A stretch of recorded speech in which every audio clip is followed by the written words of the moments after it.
Oh, hi. Howdy, Desert Boy here. You know, I was just looking through this. This is from SHOT Show because I guess that's their theme. It's a big deal here in Las Vegas. This is where I live at. And, you know, I've never got to go to that.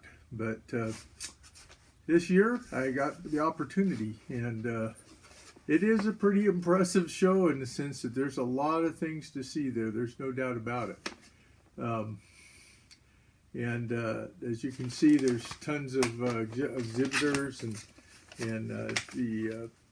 this year it was there at the conference centers there for Venetian and Caesars Forum, and it was just kind of nice to get a chance to go there. And so when I went, you know, it was new to me.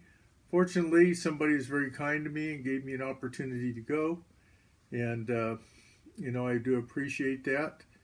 And so that was very kind of them. To see, I think the amazing part is there are so many different kinds of innovations and things that people have there. It's, you know, it's about the guns and everything, you know, firearms and things.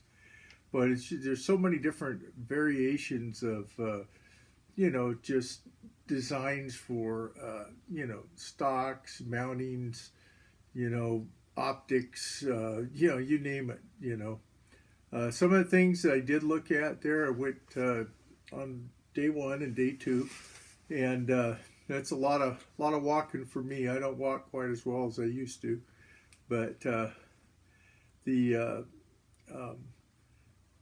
I went and looked at one of the things I did was I went, and one of the exhibitors there was nice enough to have me as a guest. And as I was looking around there, I also looked around, and of course things I wanted to see is maybe not things you'd mostly think of. Most of you'd be looking at all kinds of AR innovations and things. And I looked at some of those too, but you know, I looked at things like, you know, Cimarron and Taylor and Company, and Traditions, and then there's companies like EMF that import Pietta, and boy, they had some really beautiful pieces there. Their black powder collection, they were just, I was really astounded by some of the workmanship. They even have things like the old Pepper Box, which is a kind of a smaller handgun, almost large Derringer with multiple barrels that rotate, but stuff like that.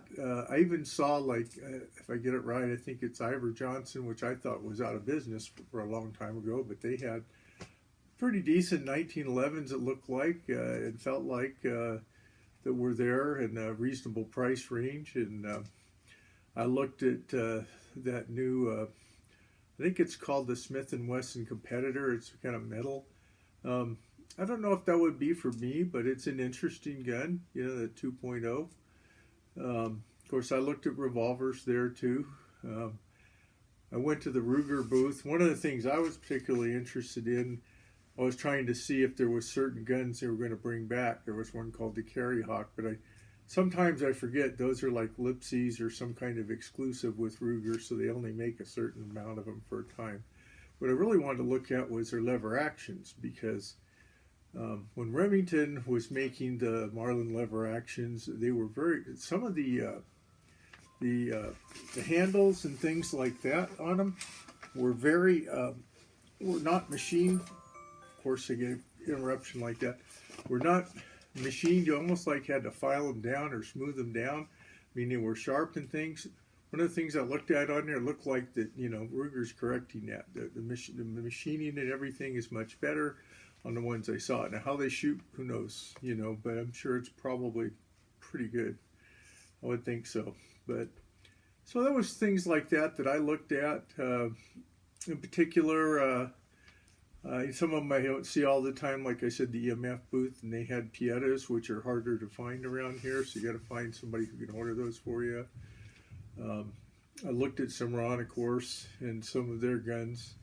So, you know, I don't see you always want to see things like Spencer's and different guns, sharps like that up close if you get a chance. There were a lot of different, a lot of are made in Italy, these different guns. Like I saw some Pedersolis, not with Cimarron, but with somebody else.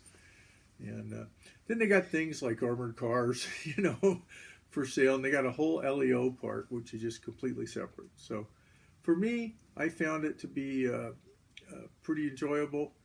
Once again, you know, I appreciate the company's Zeta 6, which is, you know, been a really good speed loader and speed strip type thing for me, and appreciate getting the opportunity to go there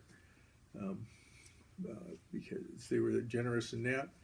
Some of you may be caregivers and things. I don't normally talk about my personal life, but I'm a long-term caregiver for somebody, and you know, getting a chance to get away for a couple of days and not have to travel very far, being in my own hometown, it was a real blessing. So I'm really appreciative of that.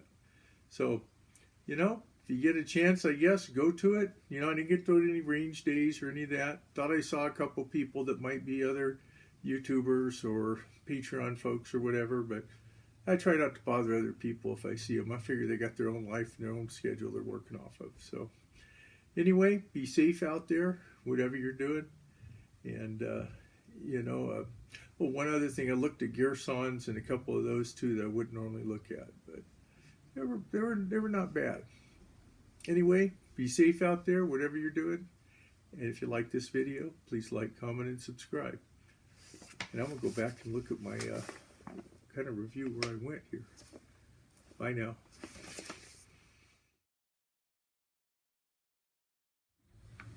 Howdy, just a couple of other notes I meant to mention. If you like cutlery, there's a lot of cutlery there too. There's also some great grips and stocks kind of things. Some's even made in like turquoise out of stone. Altamont, of course, had a booth there, but I didn't know they also did firearms engravings. And there's a cutlery group called Midgard's Messers. They have some really interesting, very functional, I think kind of innovative looking knives, folding knives, even survival axe, things like that. It was really interesting. I also went and looked at Beretta. Yes, I did look at the 80X Cheetah. It's about the size, I think, of a Smith & Wesson, what do you call that? The EZ, you know, it's a little larger. It's okay. I personally think some prices have gone up and they're going to continue to be up higher than what we most want to pay. I looked at the 92XI, nice, very nice weapon in its own way. One of the things I always wanted to, you know, look at is a BFR at 4570 because I have a real aficionado for the 4570 round. So those were some other things that I looked at that I thought were kind of cool. They have all kinds of bicycles and, of course, holsters, you know, not just Blade Tech, but like 1791 leather and Galco, and also what's the other one, DeSantis. So I got to see some of the ones actually that maybe I've been wanting to order, but to get to see them up close was kind of nice before you reach out and spend some money. And boy, some of them got a lot more pricey lately. So anyway, just a little addendum there.